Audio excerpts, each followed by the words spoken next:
Good afternoon, people. They said just take the camera and talk. So that's what I'm going to do. I'm going to structure this video around me just talking. Just having a wee chat, as they would say in Scotland.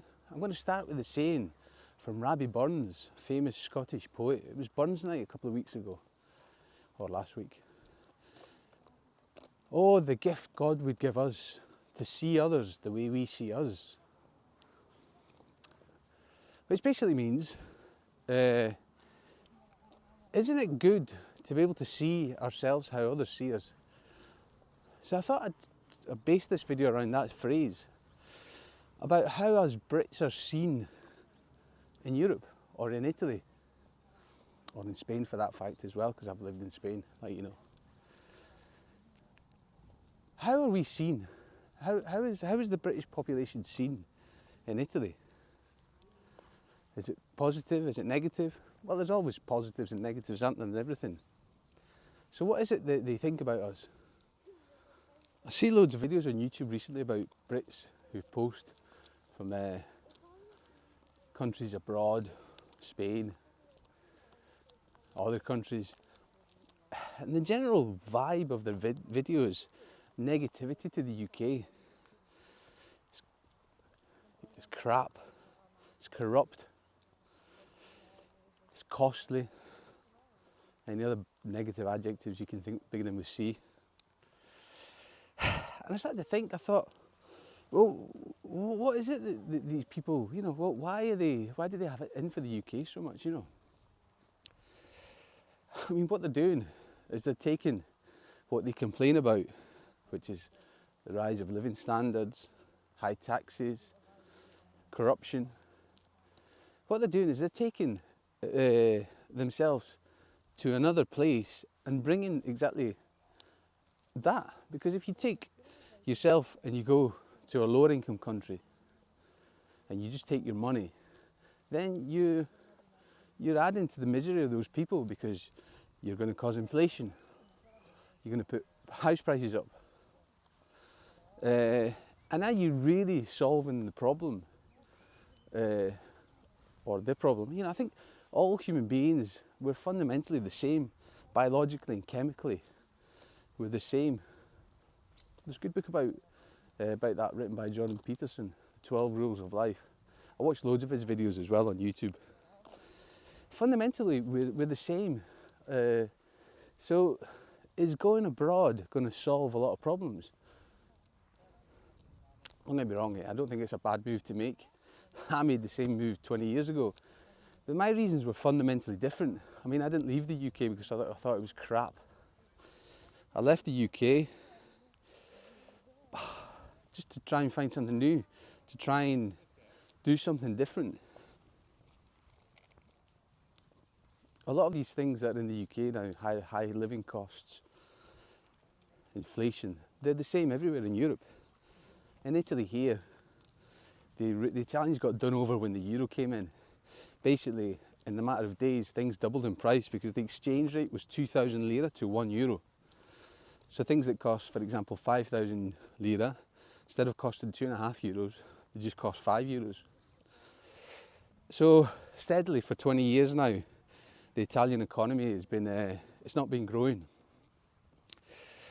So you get that in Italy as well. It's the same in Spain. It's the same all throughout. You know, the economic laws that we all abide by, or that we all live by. Abide by is a strong word.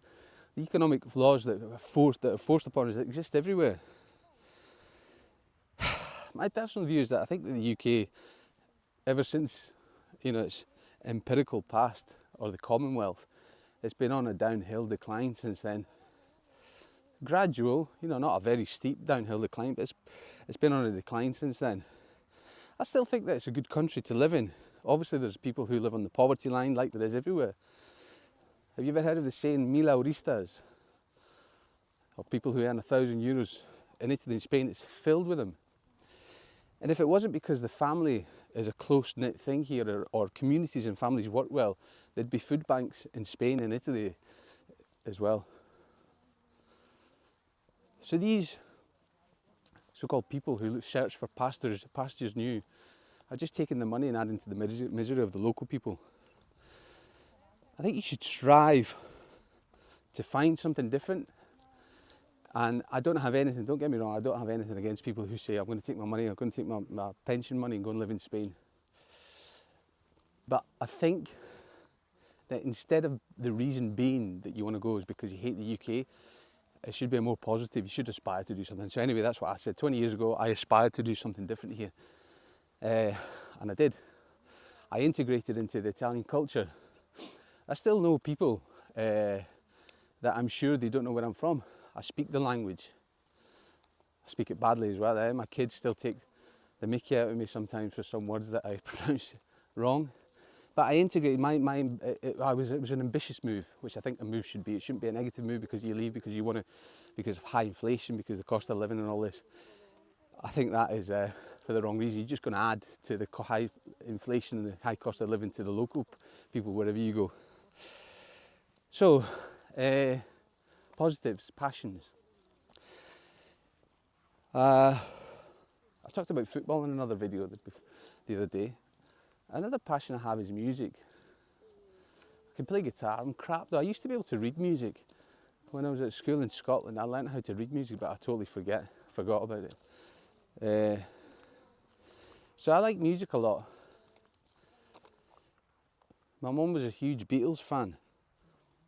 She saw the Beatles in 1965 in Glasgow. So I grew up listening to the Beatles. I think she's got all their albums, every single album somewhere. I was at school in the 90s in Manchester, or in the area of Manchester, Wigan to be precise. And it was the rise of the famous Gallagher brothers. It was their time. And I was a huge Oasis fan. They started me playing the guitar, or semi-playing the guitar with their 4 chords. I still play, I still have an acoustic guitar that I play every now and again when I'm feeling down. Or I used to be into songwriting as well, but it's too difficult. That's why I admire Noel Gallagher so much. I think he's a fantastic songwriter, he's a poet. And a lot of my upbringing from 95, 96, I was a avid fan of Oasis's translated from Italian. Oasis lyrics. So I'm a huge fan, a big fan, yeah. And a lot of, I know that Liam Gallagher he used to have a bad name, he's been a bit of a loudmouth or a hooligan.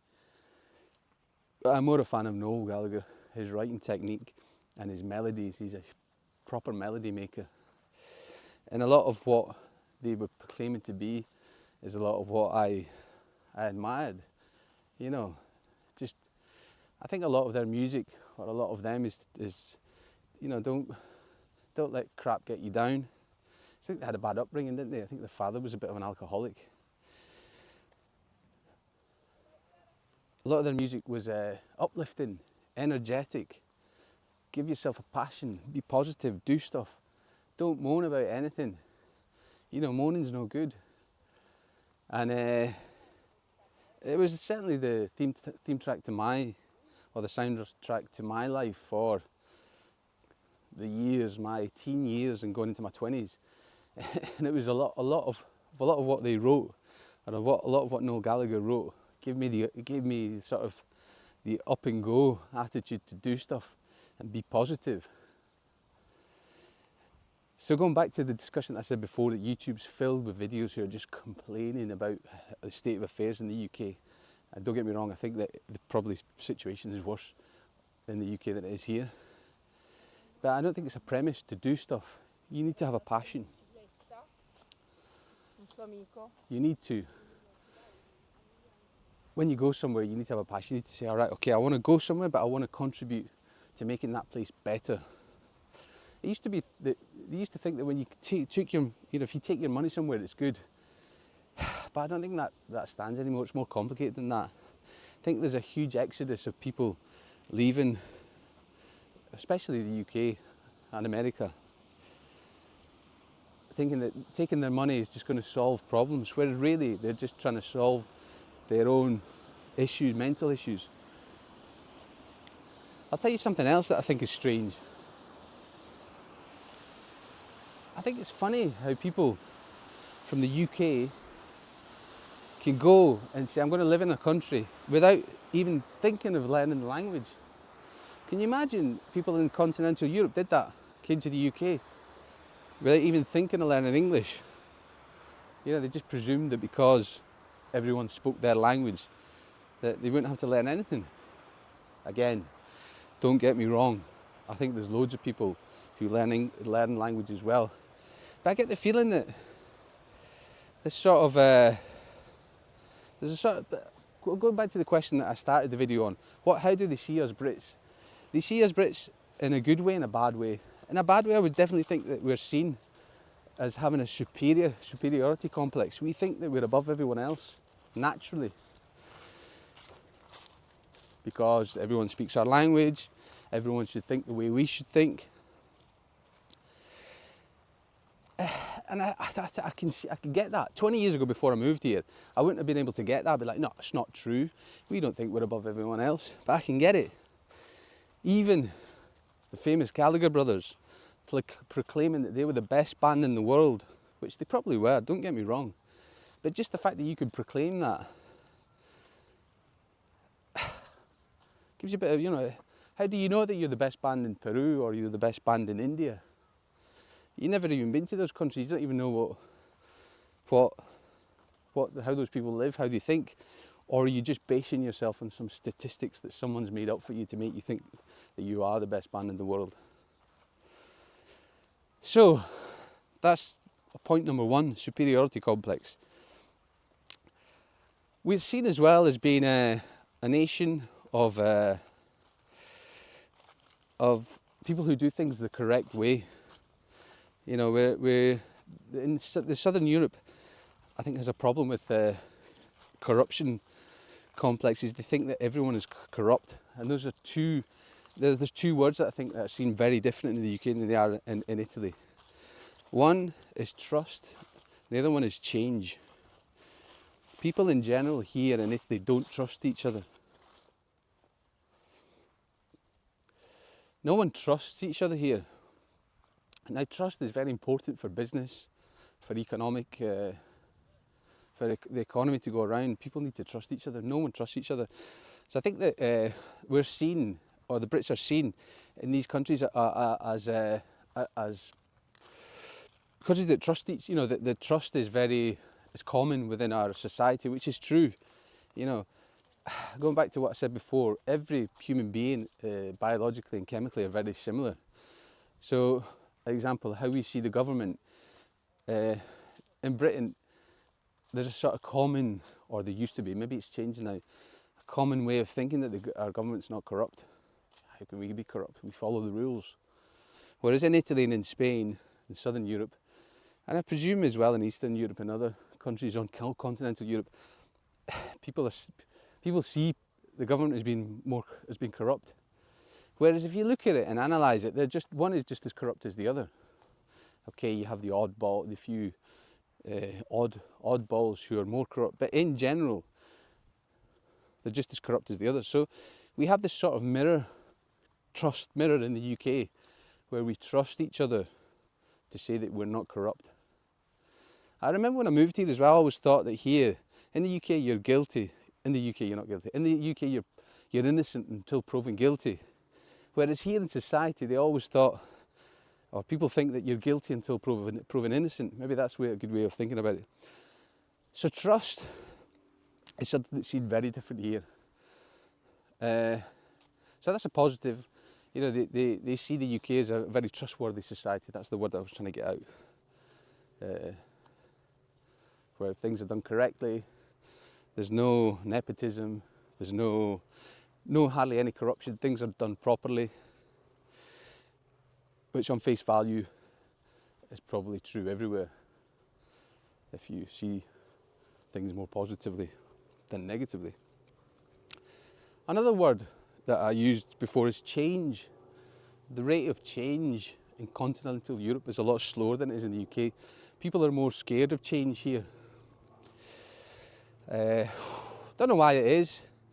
It's probably to do with the fact that people have found themselves more comfortable in lives here, whereas in the UK, from a young age, you're taught that you're moving up the property ladder. You do this, you do that, you get a job, you get promoted, you do this, and you change. Whereas it's embedded in society here in Italy that really you have one job, that stays for the rest of your life. You buy one house, that's the house that you will live in for the rest of your life. Obviously, you try and make things better, but it's more embedded in society that there should be less change. Which I'm not sure which one is better, because obviously too much change is crap, but no change is crap as well. So the balance of change is a lot different here in Italy than it is in the UK. So I'm trying to think of some Noel Gallagher lyrics that some of these up. I'm sure he must have done strong. He writes about universal truths, doesn't he? So I'm sure that in any of his songs, if you're not an Oasis fan, I'm sorry for boring you, but I'm sure that in his songs there'll be lyrics about universal truths. I'll try and think of some and I'll put them in the description or here below, about change and trust. I'm going to show you now where I am on the beautiful northern Italian plains, the River Po Valley. It's a nice day here today. It's been cold recently.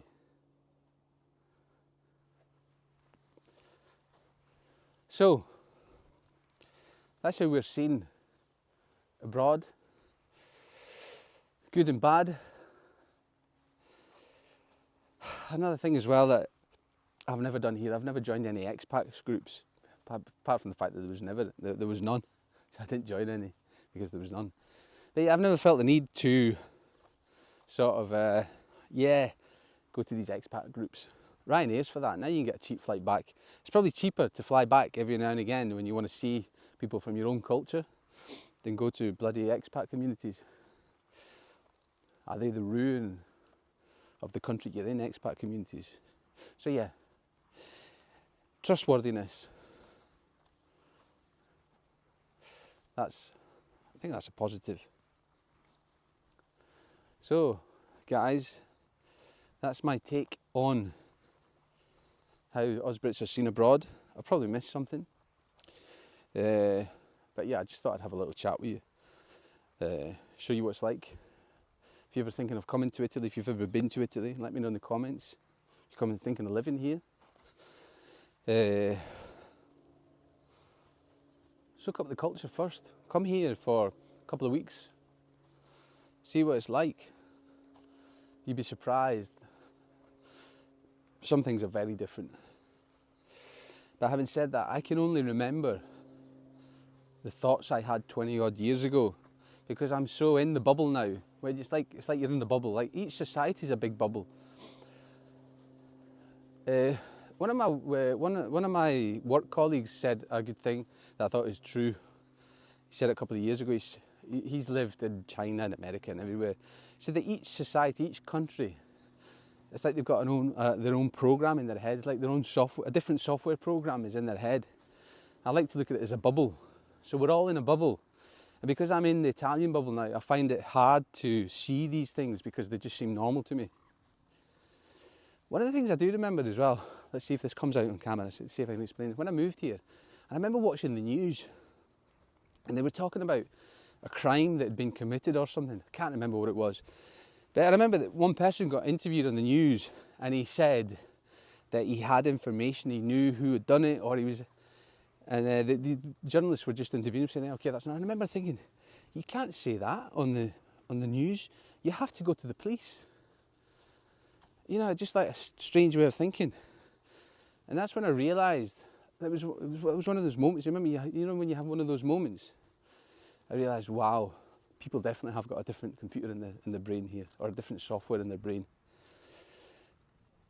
But the more and more time goes on, you become part of that software, you fine-tune, you get an appy. It allows you to think that way, or connect with that software, and you don't see these strange things.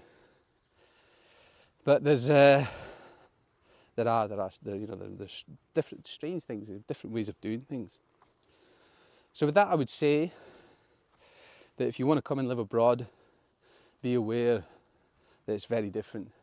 And I think I mentioned in a previous video as well, there's a 5-year timeline. If you go beyond the 5 years, there's no going back. That's it. And I don't think I could ever go back and live in the UK. Never say never, eh?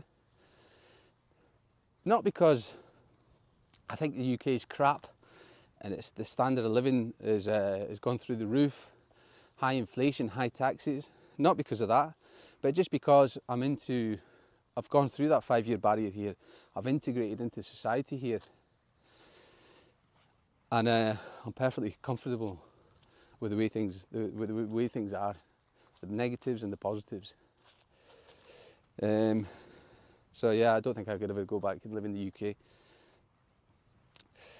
And I think you've got to be aware, if you want to move somewhere, obviously Brexit's not helped, has it, with all the documents that you have to do.